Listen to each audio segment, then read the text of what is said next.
Bom dia, meus irmãos. A paz do Senhor a todos. Levante a mão quem não estava aqui na semana passada. Deixa eu ver, quem não estava aqui.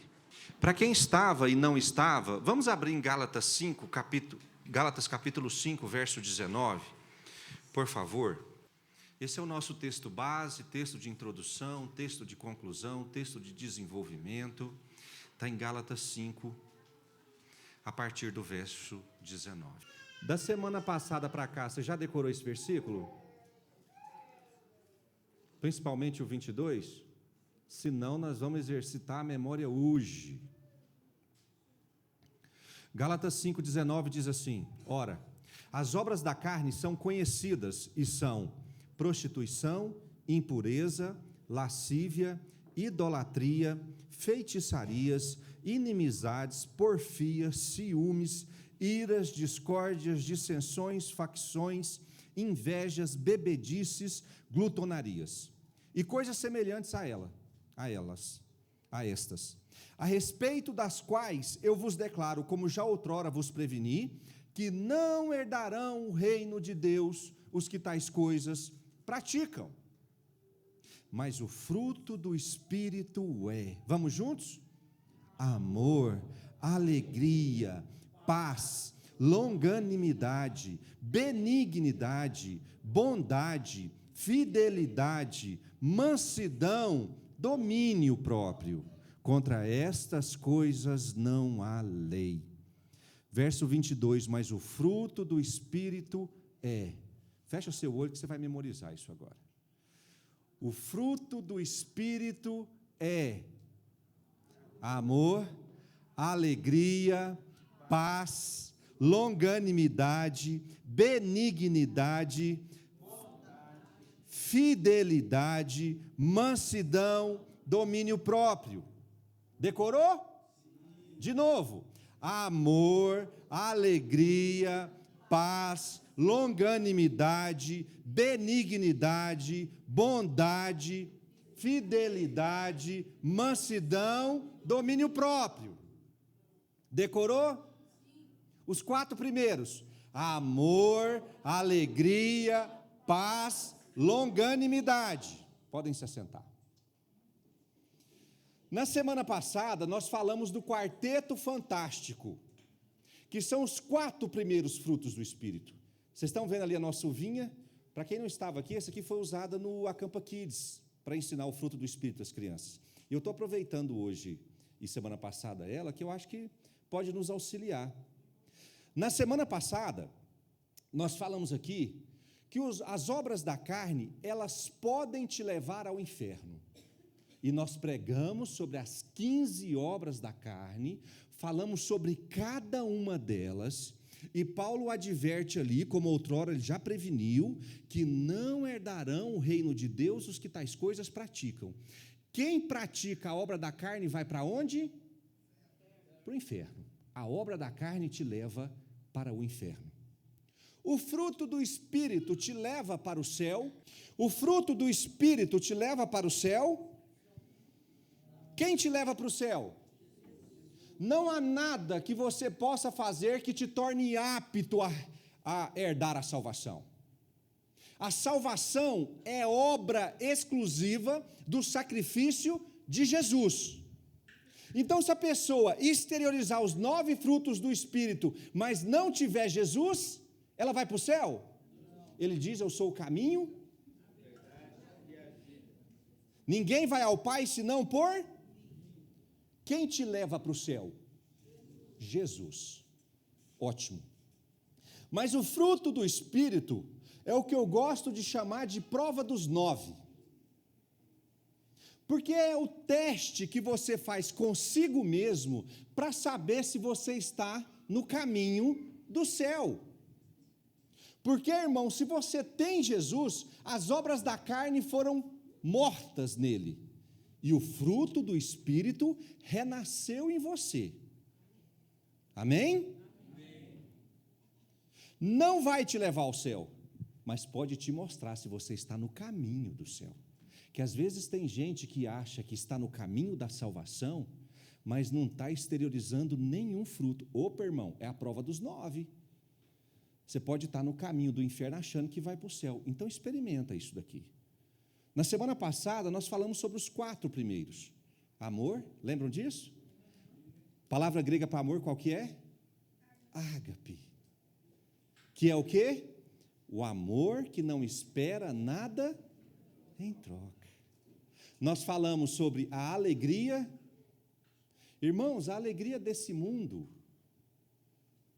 ela pode, as coisas desse mundo podem nos proporcionar alegria.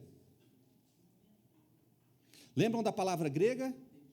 Chara. Que quer dizer o quê? A verdadeira alegria está somente no carro novo, casa nova, viagem, férias. Isso pode trazer a verdadeira alegria? Não. A verdadeira alegria é chara. Ela está apenas no Senhor. Paz. Eirene. Nós vimos na semana passada que a paz ela depende sempre de um elemento externo. Não existe paz interior. Lembram do superintendente da paz?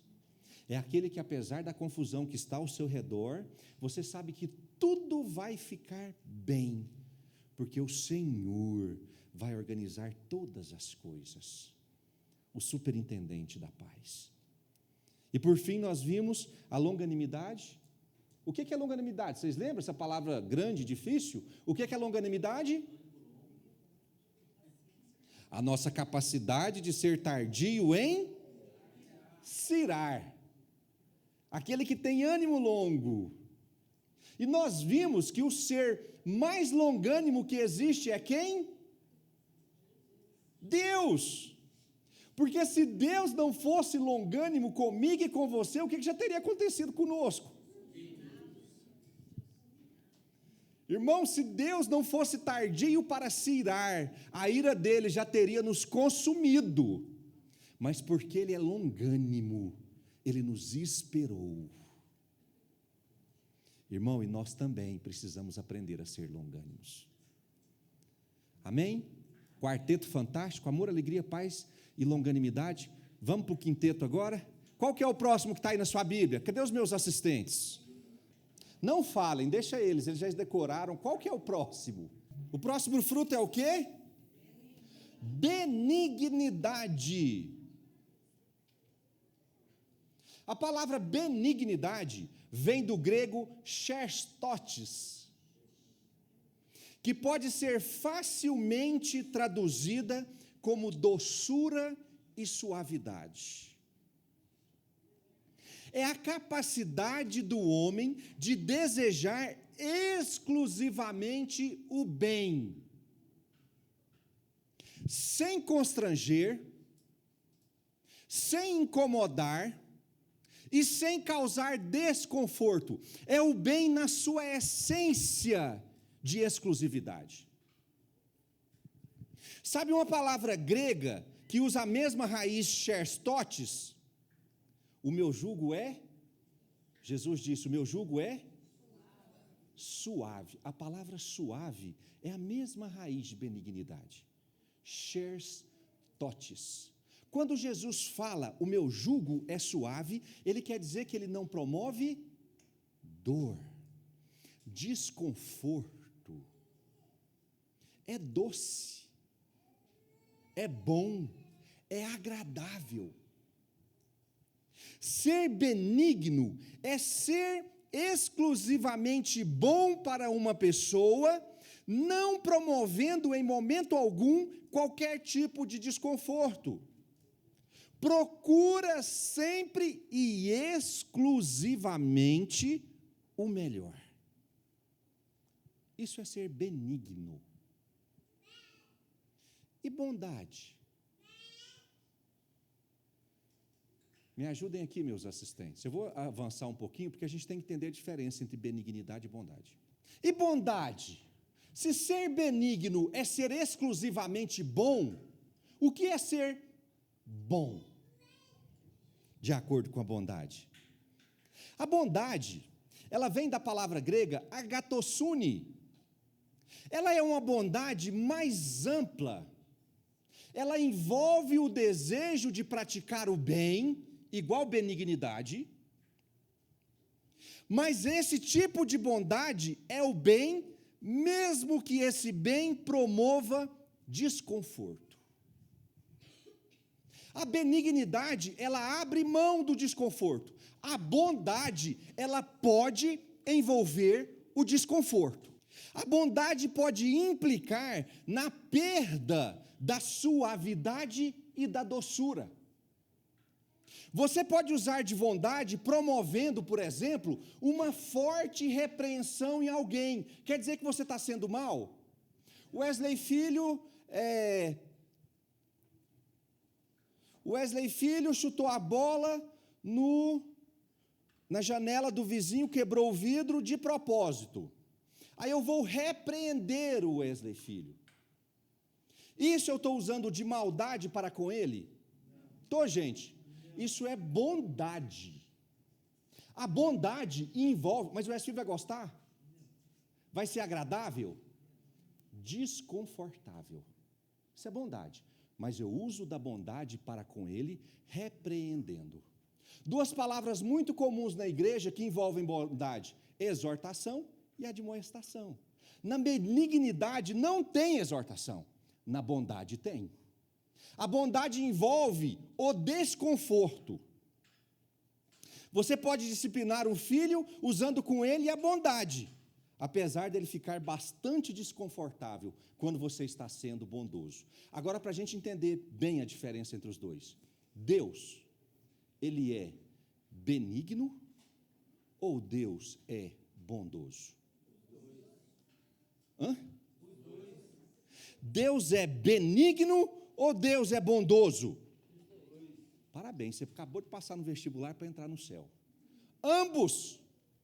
Deus é benigno e Deus é bondoso. Quando que Deus é benigno? Vou te dar um exemplo clássico. Você merece a salvação? Você é digno da salvação? A salvação é uma ação benigna da parte de Deus, porque Ele te a oferece sem você merecer, porque Ele é benigno. Mas Deus também é bondoso. E nesse processo de desenvolvimento da salvação, muitas vezes Ele vai promover em você a disciplina. Tem gente que enxerga o processo de disciplina de Deus como maldade. E Deus disciplina aqueles que Ele ama. Isso é bondade. Porque a bondade envolve também a disciplina. Então Deus vai, em determinados momentos, Ele vai agir com você exclusivamente de benignidade. Você já orou para o Flamengo ganhar hoje? Deus pode ser benigno com você. Você está sem fé, irmão? Deus pode ser benigno com você. E Ele te dar o que você quer. Vou te dar a vitória do Flamengo. Mas Deus também, Ele pode ser bondoso. E Ele está vendo que o pastor Daniel está com um pouquinho de idolatria com o Palmeiras. E aí Ele faz o quê?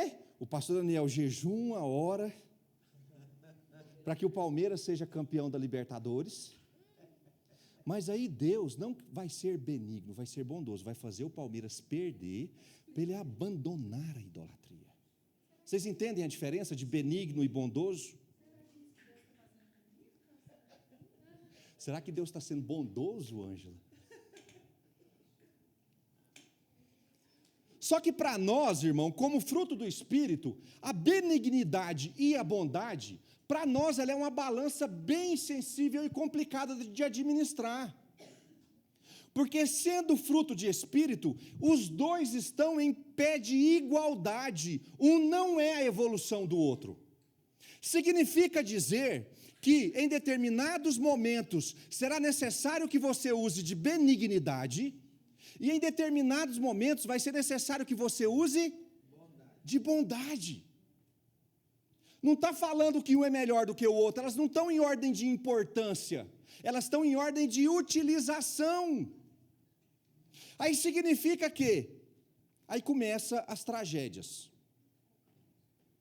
Significa que, em momentos específicos, Deus vai esperar de você que você use de benignidade, e você quer usar de... Tem determinados momentos que Deus vai esperar de você que você use de bondade, e você usa de benignidade. Vou dar uns exemplos. O pai que é somente benigno com os filhos. Essa geração é assim, pastor Daniel. Exclusivo. A geração moderna acha que o filho não pode passar desconforto.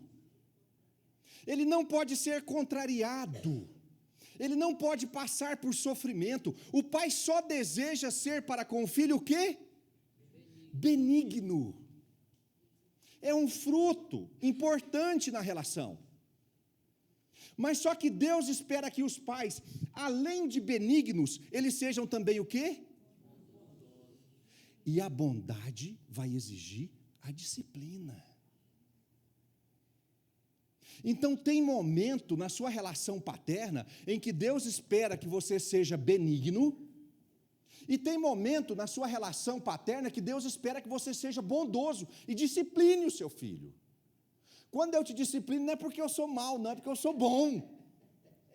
O negócio dele assim foi assim, não estou concordando com isso aí não. Então tem determinados momentos que você tem que ter a bondade, e tem determinados momentos que você tem que ter a benignidade. Irmãos, eles estão em par de igualdade. É um fruto para ser exteriorizado dependendo da situação. Quer ver um exemplo interessante? Relação conjugal. Relação conjugal construída exclusivamente na bondade, ela tende a ficar cansativa. Tudo que eu faço, a Fernanda quer me corrigir. Tudo que a Fernanda faz, eu quero corrigi-la. Toda a ação minha é para dar um exemplo, para ensinar. Toda a ação dela é para dar um exemplo, para ensinar. O marido e mulher tira um dia para ser exclusivamente benigno. A relação conjugal não pode ser construída em cima de exclusivamente ensino. Vai ter dia que o Geraldo vai chegar em casa e ele não vai querer ensinar a Ângela, por exemplo, como é que frita um ovo. Eu gosto de ovo mole, eu não gosto de ovo duro. Vai ter dia que você vai chegar em casa e falar assim: hoje é dia de eu ser exclusivamente benigno para com a Ângela. E ele vai abrir mão de querer ensinar, de querer admoestar, de querer exortar, de querer chamar a atenção. Vai ter dia que você vai chegar em casa com o desejo, maridão, de ser exclusivamente benigno para sua esposa, porque a relação não pode ser construída em cima apenas de aprendizado. Pastor Daniel, eu estou falando besteira? A gente não pode construir relação conjugal baseado só na bondade, irmão. Relação conjugal, ela se fortalece na benignidade. Com isso, nós teremos situações onde devemos usar exclusivamente de benignidade, promoção do conforto e da doçura. E vai ter situações onde nós vamos ter que usar de bondade, mesmo que isso cause desconforto. Irmãos, não é evolutivo, é equiparado. Será que tem relação que você está mantendo muita bondade e abandonando a benignidade? Será que tem situação que você está usando de muita benignidade e abandonando a bondade? Quer ver uma mentira? Gente, avô só pode ser benigno, porque não é isso, gente? O avô fala o quê? O avô é um pai com mel, não é isso, gente? É um pai com açúcar. Então, gente que fala assim, filho criado com vó, não presta, não vira nada. Por quê? Porque os avós muitas vezes só querem usar de benignidade. Isso é um erro, não é um fruto que deve ser usado exclusivamente ele. Vovô e vovó, quem é vovô e vovó? Levante a mão aí. Quem é bisavô e bisavó? Levante a mão aí. De vez em quando, vovô e vovó, você também vai ter que usar de bondade. ensinar, disciplinar, mostrar. Não use apenas benignidade. Escutou, pastor Elton? Quando a Liz sair com aquele sorrisinho da escola, fala não. Fala não. Fala não.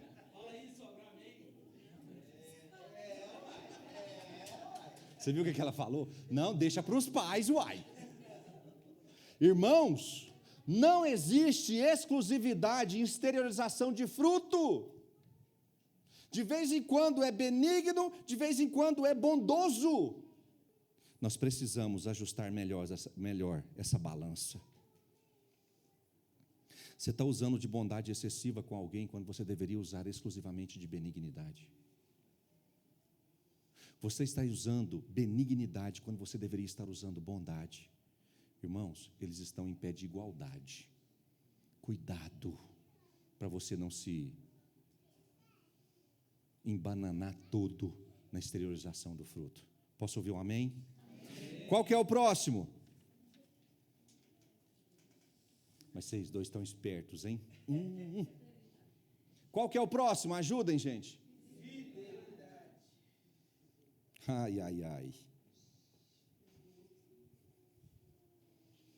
Pastor, que hora que esse trem vai me orar?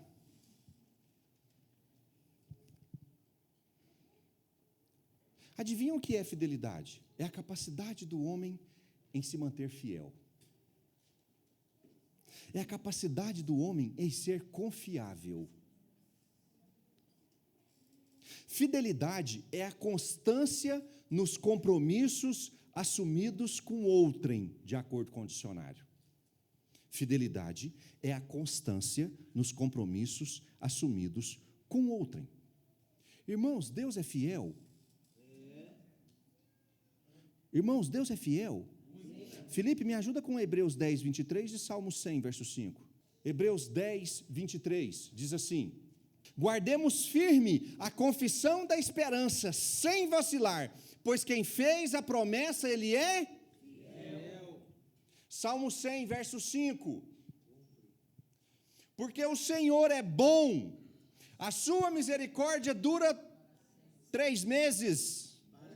A sua misericórdia dura para sempre, e de geração em geração a sua de geração em geração a sua fidelidade. Vocês já ouviram falar na geração controle remoto? Quem já ouviu essa expressão? Você sabe como é que era a televisão antigamente? Quem lembra do TEI da televisão? Quando você ia mudar de canal, quem lembra? Você mudava de canal, ele... TEI. Vocês lembram disso? Gente, uma mudança de canal, a estante inteira tremia. Vocês lembram disso? TEI. Aí depois acharam que iam melhorar, já inventaram o HF. Quem teve HF em casa? Era 2 negocinhos assim, ó, altamente sensível. Vocês lembram disso? Dos botãozinhos do HF? Você lembra, Geraldo? Não, era HF, era um trenzinho, um aparelhinho para melhorar a sintonia. Aí era assim, gente, ele não podia correr um vento nele, que a televisão começava a tocar de roda. Vocês lembram disso, a televisão tocando de roda? Aí era sensívelzinho. Aí era um problema, porque esse botão não podia mexer, mas na hora que você mudava o canal aqui, né, era uma confusão aquilo, era uma confusão. Aí inventaram um controle remoto. No controle remoto, o que a pessoa faz se ela não gosta do canal? Antes, na televisão do TEI, rapaz, você assistia um programa comercial, se o programa ficasse chato, gente, podia trocar de canal. Se meu pai estivesse assistindo um trem, eu fosse lá e desse um TEI. Era um TEI nas minhas costas. A pessoa botava num canal, ela sintonizava num canal, ela ficava nele, mesmo que estivesse passando algo que ela não gostasse. Hoje como é que é, gente? Você está assistindo um programa, entra o comercial, TEI. Você não está gostando do programa, o que você faz? Você muda de canal. Entra o comercial, você muda de canal. Ficou um pouquinho chato, você muda de canal e depois volta para ele. Inconstante. O problema é que essa inconstância social, ela não está restrita apenas a coisas supérfluas como um canal de TV. É um modo de pensar. Irmão, se eu não estou gostando disso, eu troco. Se isso está me incomodando, eu troco. Se isso está me causando incômodo, eu troco. Na mesma velocidade que eu troco um canal de TV. Ah, se eu não gosto da minha família.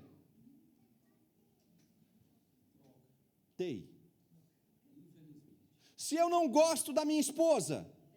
Se eu não gosto do meu marido. Ah, se eu não gosto, se eu estou entediado com o cristianismo. Ateísmo, islamismo, budismo.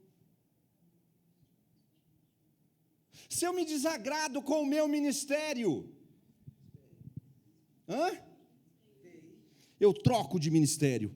Se a programação das coisas de Deus choca com outra programação, domingo, nós precisamos entender que domingo é o dia reservado ao Senhor. Irmãos, nós temos que manter a fidelidade, sermos fiéis ao nosso chamado para adoração ao Senhor. Isso não pode ter canal trocado.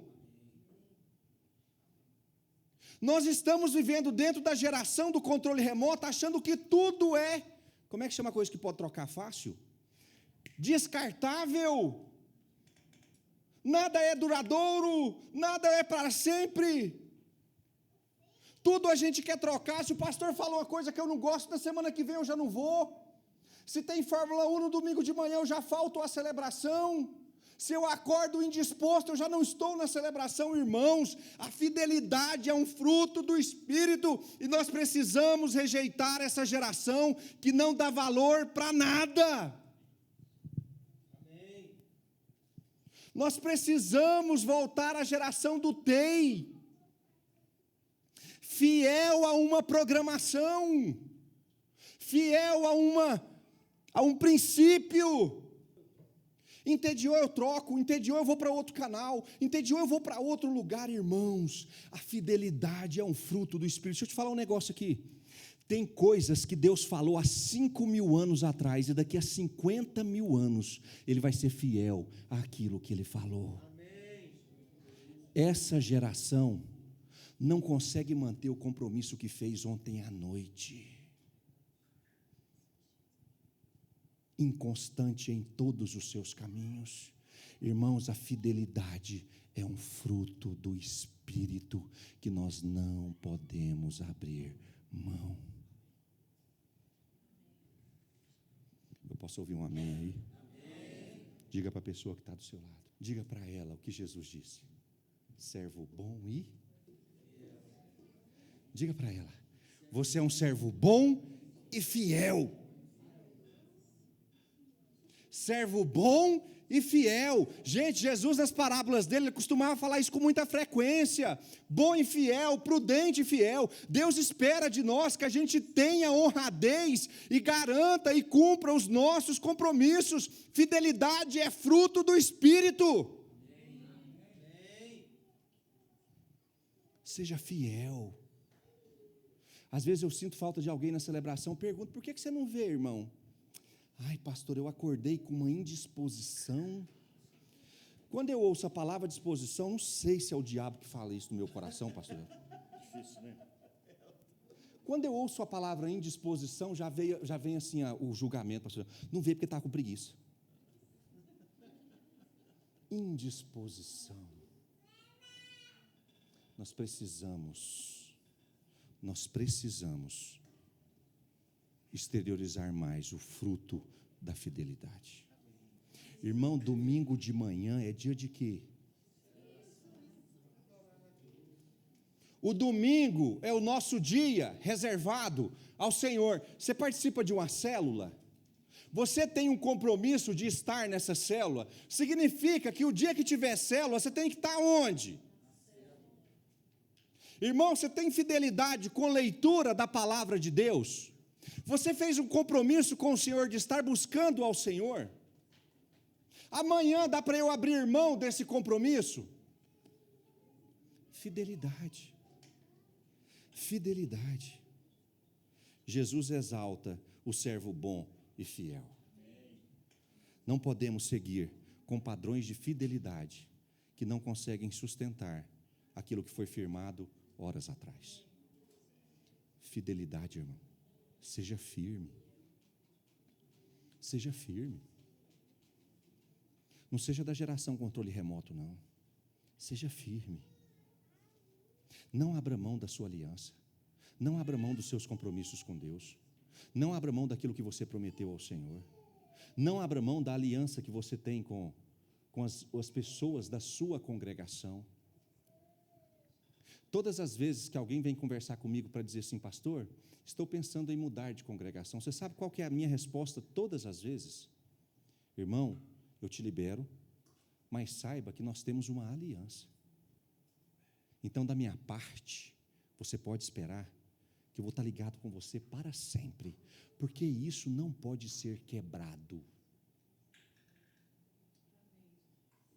Irmão, fidelidade, fidelidade, ser fiel, ser fiel. Eu posso ouvir um amém? Amém.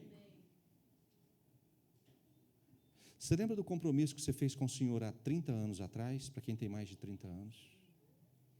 Você lembra quando você estava no altar e você falou para aquela senhora que estava do seu lado, ou para aquele senhor que estava do seu lado, que você seria fiel na alegria e na morte? Você lembra disso, irmão? Sim. Na doença e na saúde, na riqueza e na pobreza, você prometeu. Está passando por dificuldade, está desconfortável, não é para dar um tei não, irmão, é para ser fiel àquilo que você prometeu. Fidelidade é fruto do Espírito. Fidelidade. Qual que é o próximo? Mansidão. Mansidão. Mansidão vem do grego praotes, com O. Praotes. No grego, ele tem 3 significados. Aquele que é submisso a Deus, aquele que é ensinável, nunca está orgulhoso para aprender, ele é ensinável, e aquele que é atencioso, gentil. A mansidão, por muito tempo, ela foi erroneamente encarada como fraqueza. O homem que é manso, ele é fraco. A mulher que é mansa, ela é fraca. Entretanto, a mansidão não tem nada. A mansidão não tem nada a ver com fraqueza. A mansidão é a capacidade, aprendam isso aí, gente, de se submeter a Deus, de estar pronto para aprender sempre e que não abre mão de ser gentil. Os gregos utilizam a palavra praotes para se referir a animais selvagens que não foram domesticados. Eu acredito que muitos de nós aqui éramos animais selvagens que precisavam ser domesticados. Parece que é esquisito falar isso, né, gente? Mas eu era um jumento daqueles que morde, dá coice no vento. Selvagem, indisposto a aprender, indisposto a ser confrontado. Irmãos, a primeira vez que me chamaram para uma célula, a mulher me ligou. Eu não era convertido ainda. A mulher me ligou e falou assim: Wesley, era um mês de janeiro, começo de janeiro. Wesley, eu fiquei sabendo que está chegando o seu aniversário, vem para a célula, para a gente comemorar o seu aniversário. Eu nem conheci, nunca tinha visto a mulher. A hora que eu desliguei o telefone, eu falei, essa mulher é doida. Eu nem conheço, quer que eu vou para a célula? Eu nunca fui, pastor, porque eu era um jumento. Você sabe como é que eu fui para a célula? O dia que o Valmir extraíra, Ele falou assim, a célula vai ser lá em casa, eu morava com ele. Aí eu ia ou eu ia. Eu nunca fui. Aquilo para mim era uma afronta. Ser convidado para participar de uma célula. Eu só fui no dia que a célula foi para minha casa. Você sabe o que é isso? Isso é um animal selvagem que precisa ser domesticado. Falta de mansidão. Não, eu sei o jeito certo de viver. Eu não preciso de participar de célula, não. Rapaz, eu tenho as minhas estruturas. Eu tenho as minhas filosofias. Era um jumento mesmo. Pastor, você está me xingando? É exatamente isso que a palavra de Deus fez comigo e faz com você também. Ela transforma matutos e ignorantes como nós em pacatos cordeiros. A palavra de Deus fez isso comigo. Pegou um jumento mordedor e coiceiro e transformou numa ovelhinha. Eu morava com o pastor Daniel, ele falava para eu participar da igreja, da célula, dava coice no vento, queria nem saber do conselho que ele tinha. Hoje, quando o pastor Daniel fala comigo, eu ouço o conselho. Hoje eu escuto o que ele fala. Eu saí daquele jumento selvagem e passei a ser um cordeirinho. Um tempo atrás eu falei, vou comprar uma moto. Tinha olhado consórcio. Eu queria aquela sensação do vento no rosto, né? Aquele negócio. Aí eu falei, pastor Daniel, vou comprar uma moto. Pastor Daniel, não, você não vai não. Eu falei, então tá bom, não vou. Você sabe o que é isso, gente? Isso é um jumento que foi transformado num cordeiro. Se a minha liderança está me instruindo, eu vou atender. Isso é ser manso. Na nossa celebração, nós temos um homem com característica muito mansa. Quem sabe quem é? Não, Sebastião, tem muito de jumento nele ainda.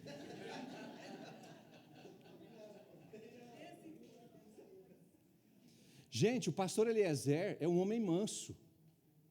E eu vou te dar 3 características desse mapa que os gregos traçaram para essa palavra praotes, que vocês identificam na vida dele e que a gente precisa identificar na nossa também. Porque o homem manso, ele é submisso ao Senhor. Quando ele ouve, ele entende que Deus está falando e ele obedece naquilo que Deus está falando. Tem gente que tem partes da sua vida que ele resiste em não entregar ao Senhor. Gente, isso é contra a mansidão. A mansidão é você perder a resistência. Tem cavalo que quando está sendo amansado, ele aceita o freio, ele aceita o pano. Como é que chama o pano nas costas, sogro? Manta. Aceita a manta, mas a hora que você põe a sela é coisa de gente chique. A hora que você põe o arreio, ele pula, ele sai. Às vezes ele aceita o arreio, mas ele não aceita que monte nele. Tem cavalo, não tem? O Cristiano sabe me falar isso melhor. Tem cavalo que você só pode andar do lado dele de um lado só. Ele não aceita que você ande do lado direito ou do lado. Ele só aceita que você ande do lado esquerdo. Ele não aceita que você ande do lado direito. Tem cavalo que carrega certas características de quando ele era selvagem. Gente, a mansidão, ela envolve entrega total. Não resista naquilo que o Senhor está insistindo para que você mude. Isso é mansidão. Tem coisa que a gente passa anos, o Senhor está falando, você precisa se casar, você precisa se casar, você precisa se manter puro, você precisa ser reservado para o seu cônjuge, e tal adolescente ali, o jovem falando, não, eu preciso experimentar todas, ficar com todos. Tem gente que resiste anos, Deus falando que você precisa tratar melhor a sua esposa, e a pessoa sente como sinal de fraqueza, não, mas eu vou ser fraco. Irmão, é Deus falando com você, para de resistir, de ser jumento. Seja ensinável, esse é o mapa da mansidão. Você é ensinável? Ou acha que já tem conhecimento suficiente? Irmãos, nós vivemos na era dos coaches. que tem ensinado que toda a força que você precisa, ela está dentro de você. Você é dono do seu destino, você é dono do seu caminho, você sozinho pode, a sua mente precisa estar focada em atender. Irmãos, a força de Deus, ela se estabelece na nossa fraqueza. Quando eu sou fraco, aí é que eu estou? Porque dependo. Sozinho nós não damos conta. Nós dependemos do Senhor. A força não está dentro de nós. A força esteja com você. A força não depende de mim. A força depende do Senhor. É nele que nós somos fortes. Nós precisamos ser ensináveis. Quando você vai pedir um conselho ao seu líder de célula, e ele te aconselha, você já chega lá achando que já sabe o caminho, ou você está pronto para aprender? Ensinável. E por último, a pessoa mansa, ela é atenciosa com os outros. Quem aqui já conversou com gente que quando você chega para conversar, é muito desagradável você conversar com ela? Quem conhece gente assim? Eu chamo de I2 elevado. Você sabe o que é I2? I2 é índice de insuportabilidade. Ela tem um I2 elevado. Quer dizer que ela é difícil de tratar. E você já também conversou com gente que é muito agradável de conversar? A pessoa, você vai conversar com ela, ela te dá atenção, ela tem sempre uma palavra de afago, de vez em quando ela é bondosa e desce mas ela te atrai, ela não causa repulsa, ela te atrai, é agradável conversar com ela não amansa seu ego, ela não só faz carinho em você, mas quando você precisa ouvir uma verdade, ela te fala a verdade. Pessoa agradável, gentil. Irmão, uma das características principais do manso é que ele atrai as pessoas para si. A do selvagem, ele faz o quê? Repulsa. Você é gentil com os outros? Quando alguém chega para conversar com você, se sente acessível a você? Característica de uma pessoa mansa. Mansidão. Submisso ao Senhor, ensinável, atencioso com os outros. O mapa da mansidão.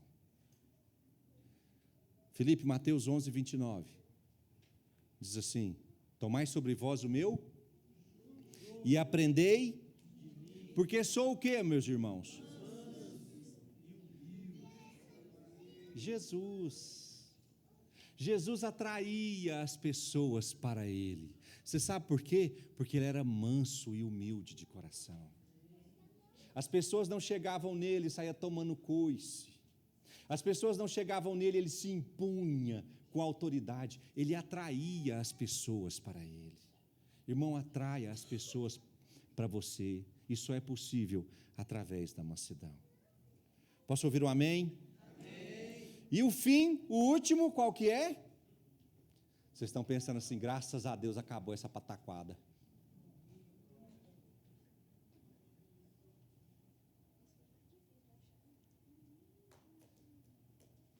Gente, vamos dar uma salva de palmas para os meus ajudantes.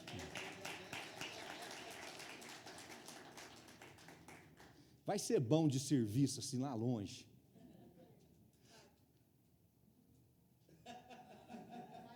Vocês não estão vendo não, gente, ele está fazendo assim para mim, ó. O último, e não menos importante, domínio próprio. Eu tinha falado na outra mensagem que nós temos duas listas, a de Pedro e a de Paulo. Os únicos dois frutos que são comum às duas listas é amor e a outra, domínio próprio. Para a gente entender a importância do domínio próprio, a gente tem que dar uma pequena passada bem rápida na história de domínio. Primeiro, Deus criou o homem para quê, gente? Felipe, me ajuda, Gênesis 1, 26. Também disse Deus, façamos o homem à nossa imagem, conforme a nossa semelhança, tenha ele o quê? Domínio. Sobre os peixes do mar, sobre as aves do céu, e sobre os animais domésticos, e sobre toda a terra, e sobre todos os répteis que rastejam pela terra. Deus criou o homem para dominar sobre a criação, não é isso que está escrito aqui? Aí o que acontece? A serpente chega a Eva E ela fala, ela sugere para que Eva faça algo. Eva tinha autoridade de dizer não. Quem domina sobre quem? Quem domina sobre quem? Eva domina sobre a serpente ou a serpente domina sobre Eva? Quem tem o domínio? Eva. Adão. Mas aí Adão e Eva, por escolha própria, eles resolvem se submeter à serpente. O homem se submete à criação. Aquele que foi criado para dominar, ele se submete. Aí, gente, está armada a encrenca. Eles são expulsos do jardim e a partir dali, a criação passou a exercer domínio sobre o homem. Aquele que foi criado para dominar sobre a criação, passou a ser dominado por ela. E aí vem o diabo é chamado na Bíblia como príncipe deste mundo. E aí o diabo usa da criação para dominar o homem. Aí vira uma tragédia. Começa com Caim e Abel, pela falta de disposição em lidar com a criação. Noé, quando sai da arca, ele vai fazer o quê? Noé sai da arca e a criação exerce domínio sobre ele, ele bebe e fica bêbado. A história de Israel é uma história de dominação territorial, ou seja, o terreno, o território exercendo domínio sobre o homem. O homem se corrompeu e a criação exerceu domínio sobre ele. Até hoje, gente, quem não tem Jesus, quem aqui já viu maconha? Não precisa responder, quem já experimentou?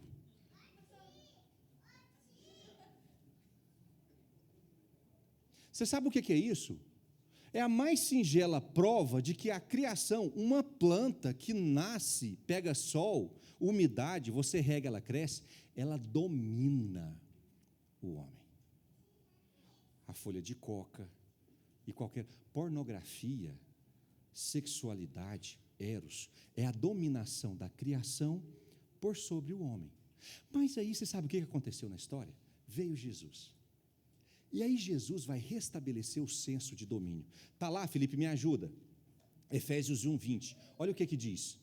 O qual exerceu ele em Cristo, ressuscitando-o dentre os mortos e fazendo-o sentar à sua direita nos lugares celestiais, acima de todo principado, potestade, poder e domínio. E de todo nome que se possa referir, não só no presente século, mas também no vindouro. E pôs todas as coisas debaixo dos pés. Isso é o que, gente? Domínio. Todas as coisas ficaram submetidas a Jesus. E para ser o cabeça de todas as coisas, ele deu domínio para quem? A igreja. Jesus pega o senso de domínio da criação para com o homem, ele restabelece o domínio e ele entrega, devolve esse domínio para a igreja. Irmão, você é da igreja, então a criação não pode, não deve e não tem poder de exercer domínio sobre você. Amém. É isso mesmo. As coisas desse mundo, as coisas que foram criadas, elas não têm autoridade, legitimidade para te dominar. Amém? Amém. Mas nesse contexto, aparece um termo muito interessante, 1 Coríntios capítulo 6, verso 12, Felipe, que Paulo diz assim: todas as coisas me são lícitas, mas nem todas as coisas me convêm. Ele está falando para a igreja. Todas as coisas me são lícitas, mas eu não deixarei dominar. Olha a palavra que está aí, me deixarei. A partir do momento que Jesus resgata o domínio e entrega para a igreja, você volta e restabelece o mesmo senso de autoridade que Adão e Eva tinham. A criação, ela só tem domínio sobre você se você... Irmãos, a criação só tem domínio sobre mim se eu... não me deixarei. Nessa nova realidade criada por Jesus, a criação só domina o homem se ele deixar que isso aconteça. Por isso envolve agora a capacidade de resistência. Jesus recuperou a sua autoridade para dizer não. Se você faz parte da igreja, se você já aceitou a Jesus como seu Senhor e Salvador, se você tem força em Deus, qualquer coisa da criação que queira te dominar, você tem a capacidade de dizer não. Posso ouvir um amém por isso? Amém. Ao que a Bíblia chama de domínio próprio. É a sua capacidade de resistir às tentações desse tempo. Irmãos, isso é fruto do Espírito. A sua capacidade de resistir à tentação desse tempo. Quando a gente ouve a história de Adão e Eva, a gente fica com raiva deles. Quem aqui já ficou com raiva de Adão e Eva? Cara, vai ser burro assim lá longe, mano. Cara, você anda com Deus, você está no jardim, aí vem uma serpente te engambela desse jeito. Quem aqui já sentiu raiva de Adão e Eva? Eu já senti raiva demais. Vai ser burro assim lá na China. Mas aí no nosso tempo, nas mesmas condições restabelecidas por Jesus que Adão e Eva tinham, vem o príncipe deste mundo, te oferece coisas, e você diz sim. Irmão, você é igualzinho a Adão e Eva, porque foi recuperada a mesma autoridade de dizer não, e você por conta própria, por desejo próprio, racionalmente, você diz sim. Você sabe o que é isso? Falta de domínio próprio.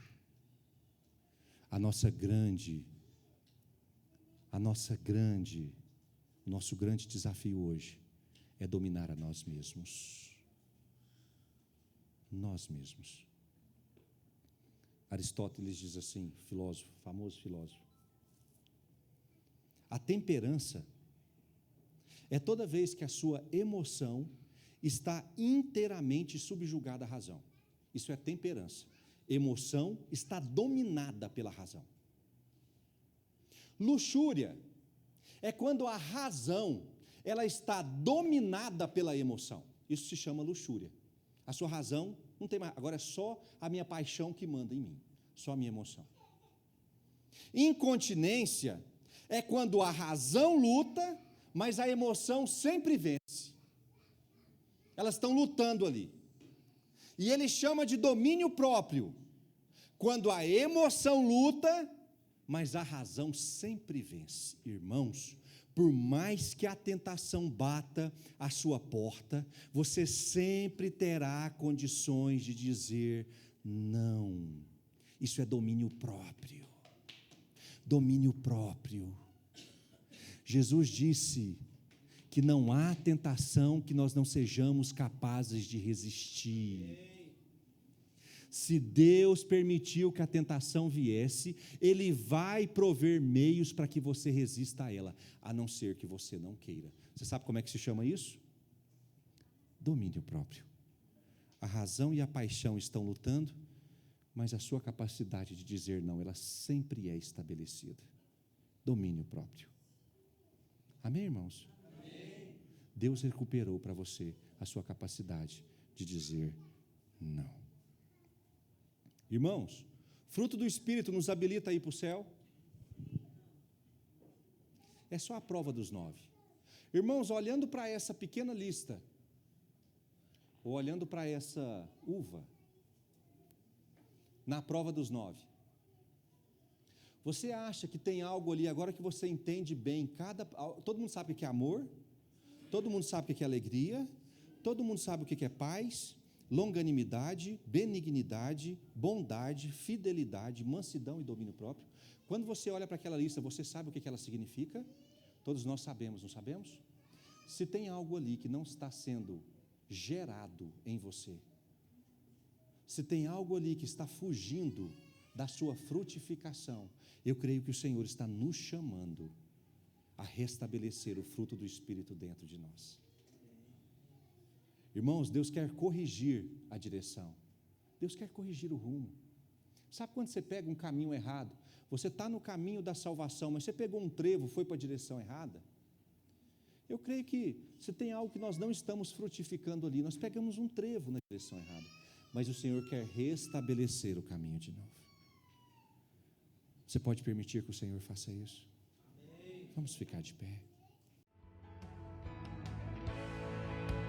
Anjos te louvam, os anciãos se prostram.